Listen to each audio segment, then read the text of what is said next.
मंत्री किरोड़ी लाल मीणा सवाई माधोपुर जिले में लगातार जन सुनवाई कर रहे हैं। डॉक्टर किरोड़ी लाल मीणा की जन सुनवाई का एक फोटो काफी ज्यादा चर्चा का विषय बन गया है। दरअसल जिसमें वह एक महिला के हाथ में महिला का फोन नंबर लिखते नजर आ रहे हैं। दरअसल मालराना डूंगर में जन सुनवाई के दौरान का ये वाकया था। जन सुनवाई में एक महिला ने मंत्री डॉक्टर किरोड़ी लाल मीणा से कहा कि बाबा दोबारा आपसे मिलना होगा तो कैसे मिले। इस पर डॉक्टर किरोड़ी लाल मीणा ने महिला के हाथ पर ही अपना नंबर लिख दिया, जो तस्वीरें अब तेजी से वायरल हो रही हैं।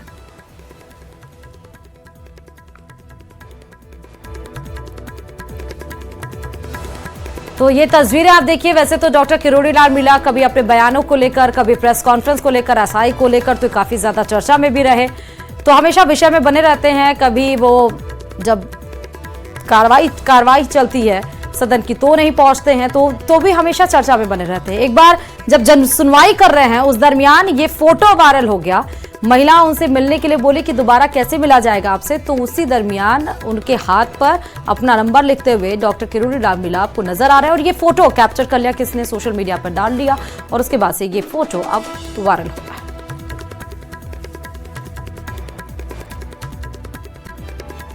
और सीधे आपको जयपुर लेकर चलते हैं पीसीसी दफ्तर पर, जहां पर पूर्व सीएम अशोक गहलोत पहुंचे हैं। क्या कुछ बोले, सीधे आपको सुनाते हैं। तो एक नया जो नई कंपनी बनी उसके अंदर नॉन प्रॉफिट कंपनी है, उसमें प्रॉफिट हो ही नहीं सकता और कॉमर्शियल काम नहीं हो सकता। जो दोनों उसमें उद्देश्य है नई कंपनी के अंदर, तो फिर मनी लॉन्ड्रिंग कहाँ हुई है। एक नया रुपए का लेन देन नहीं हुआ है, ट्रांजैक्शन भी नहीं हुआ है, कहीं पैसा आया नहीं है, गया नहीं है। तो उसको लेके इस देश के अंदर ऐसा माहौल बनाया जा रहा है जैसे कि बहुत बड़ा घोटाला हो गया हो। इतनी संपत्ति है बॉम्बे में, दिल्ली में, लखनऊ में उनकी है, अटैच की जा रही है। 600-700 करोड़ संपत्ति हैं। जैसे उन्होंने चुनाव के पहले किया था कि एआईसीसी के अकाउंट सब सीज कर दिए। ये डेमोक्रेसी की हत्या करने के काम करते हैं बार बार, तो ये इनका विश्वास था नहीं डेमोक्रेसी के अंदर। इस प्रकार की जो इन्होंने अप्रोच रखी है वो बहुत खतरनाक अप्रोच है। बल्कि एक बार जांच हो चुकी है ईडी के अंदर भी, और जो आयोग था उसने क्लीन चिट दी है कि इसमें सोनिया गांधी, राहुल गांधी कोई मुलजिम बनते ही नहीं है। उसके बाद में वापस का केस शुरू कर दिया। तो चाहे सीबीआई हो, चाहे ईडी हो, चाहे इनकम टैक्स हो, सब जगह ये इस प्रकार से हरकतें करते हैं, दबाव देते हैं अधिकारियों पर। अधिकारियों को मजबूरी में आकर के रेड करनी पड़ती है, और रेड जब करते हैं तो जो इन्फॉर्मल बातें वो करते हैं, जहाँ रेड होती है वहाँ आप सोच नहीं सकते कि क्या वो कहते होंगे।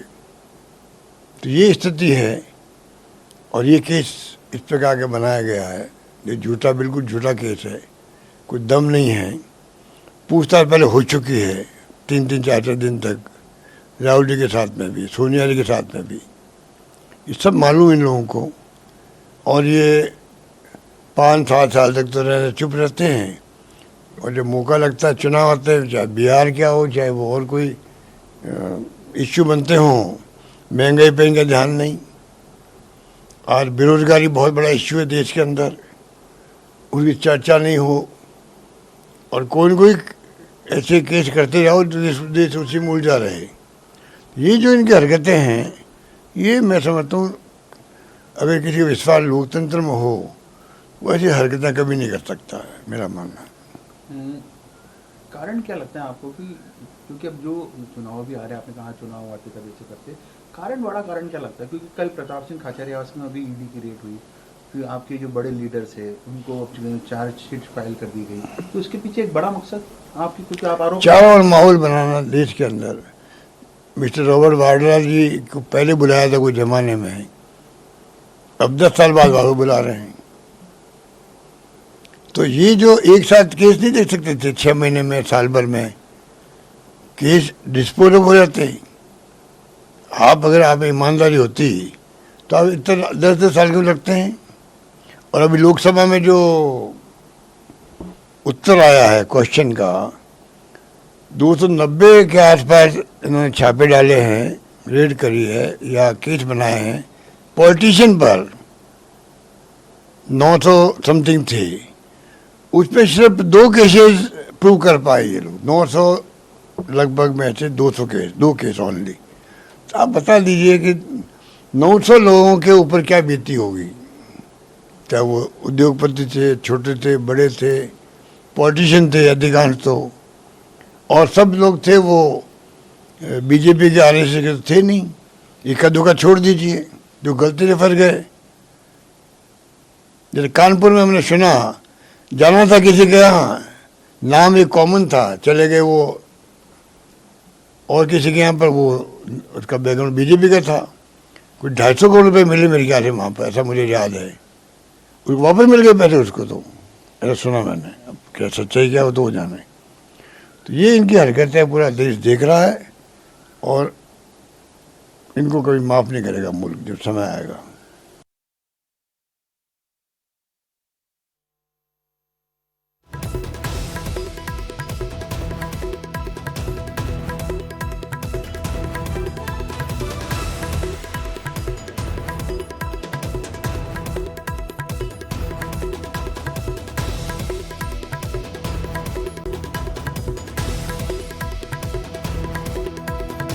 प्रताप सिंह खाचरियावास के घर पर ईडी की कार्रवाई। आज अशोक गहलोत का ईडी पर निशाना।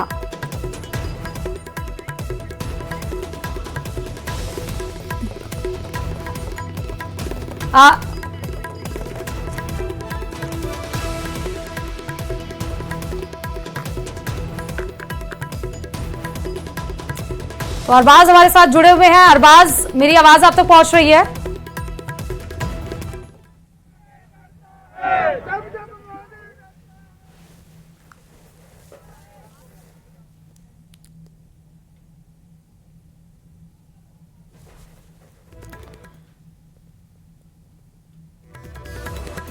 ईडी की कार्रवाई को लेकर देखिए किस तरह से बीजेपी के इशारे पर काम कर रही है।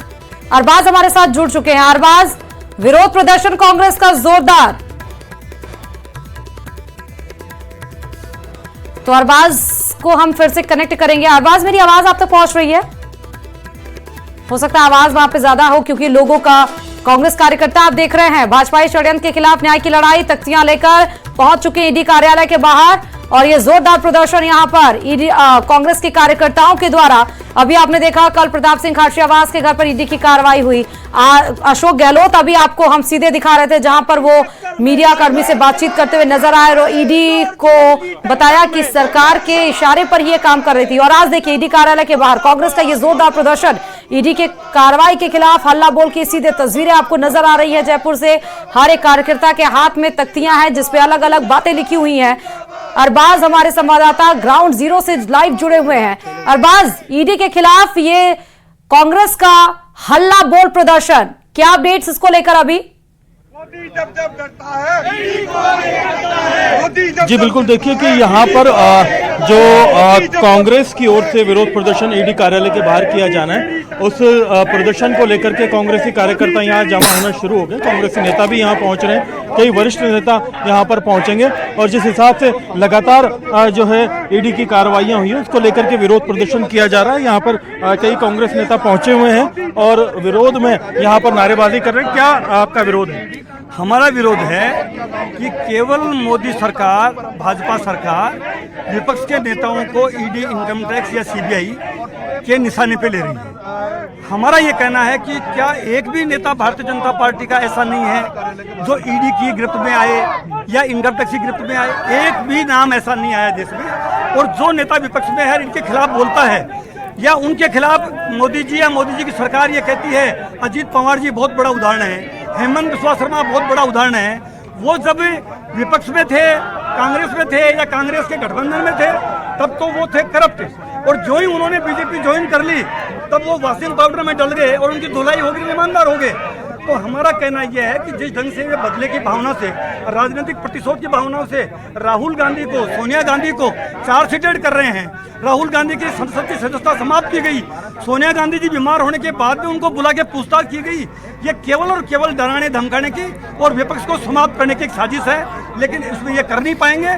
गांधी जी की पार्टी है ये, गांधी जी ने लोकतंत्र दिया है देश को, हम लोकतंत्र में यकीन करते हैं और पूरी ताकत के साथ पुरजोर तरीके से डेमोक्रेटिक रूप से हम विरोध और प्रदर्शन कर रहे हैं। आज प्रदर्शन में पहुंचे हैं, क्या रहेगा आज पूरा कार्यक्रम? क्या आप ज्ञापन वगैरह भी देंगे ईडी को बातचीत करेंगे? बिल्कुल करेंगे। हमारे प्रदेश अध्यक्ष महोदय के निर्देशानुसार, जैसा कि आप देख रहे हैं कि भाजपा की सरकार जब से देश में बनी है, उनके पास कोई काम नहीं है कि उनके विपक्ष में कोई बोले नहीं, कोई खड़ा नहीं होए। अगर कोई थोड़ा सा भी बीजेपी के खिलाफ बोलता है, भारत सरकार के खिलाफ बोलता है, उसको ईडी से डरा धमकाते हैं। लेकिन वो सोचते हैं कि डरा कर धमका कर ईडी का छापा डालकर अध्यक्ष जी के घर डाला गोविंद सिंह जी, क्या निकला? कुछ नहीं निकला। अभी मंत्री जी के घर डाला। तो ये सारी ये प्रक्रिया कर रहे हैं, इससे विपक्ष डरने वाला नहीं है। बीजेपी को चेतावनी है कि जितना आप इतना डराने की कोशिश करोगे उतना विपक्ष और मजबूत होगा, पूरे देश में मजबूत होकर के खड़ा रहेगा और ये लड़ाई लड़ेगा। राहुल गांधी जी, सोनिया गांधी जी या हमारे राजस्थान के प्रदेश अध्यक्ष, कोई पूरी सरकार, पूरे भारत देश की जो जनता है, कांग्रेस पार्टी है, विपक्ष है, उसको बीजेपी की सरकार डराने वाली नहीं है, उससे डरने वाले नहीं है। जितना डराओगे उतनी आपके सामने खड़े रहेंगे। जी बिल्कुल, आप सभी लोग पहुंच रहे हैं, पदाधिकारी भी आ रहे हैं, कई वरिष्ठ नेता भी यहाँ पहुंच रहे हैं। कितनी देर तक कार्यक्रम रहेगा और आगे क्या रणनीति रहेगी संगठन स्तर से? देखिए, अभी फिलहाल जो एआईसीसी के निर्देश पर पूरे देश भर में प्रदर्शन हो रहे हैं और यहाँ पे राजस्थान में, जयपुर में, यहाँ प्रदेश अध्यक्ष गोविंद सिंह डोटासरा के नेतृत्व में बड़ा प्रदर्शन ईडी कार्यालय के बाहर आप देख रहे हैं। लगातार लोगों का आना जारी है और जिसको सूचना हो सकी रात को 9 बजे बाद, 9:30 बजे बाद ये निर्णय हुआ था, तो लगातार यहाँ पे आवक जारी है। और ये मान के चलिए कि ईडी के खिलाफ एक रोष है, क्योंकि लगातार हम देख रहे हैं कि चुनाव से पहले और चुनाव के बाद भी हमारे कांग्रेस के नेताओं के विरुद्ध ईडी ने कार्रवाई की। क्या लेने आए थे और क्या लेके गए, इसकी सूचना आज तक किसी को नहीं है। केवल रेड डालते हैं, परेशान करते हैं, हैरान करते हैं। इतना है, 5300 जगह पे रेड डाली नरेंद्र मोदी जी के शासन में और ट्रायल चली है केवल 40 जगह। तो आप समझ सकते हैं कि आज भारतीय जनता पार्टी के विरुद्ध जब भ्रष्टाचार के आरोप लग रहे हैं,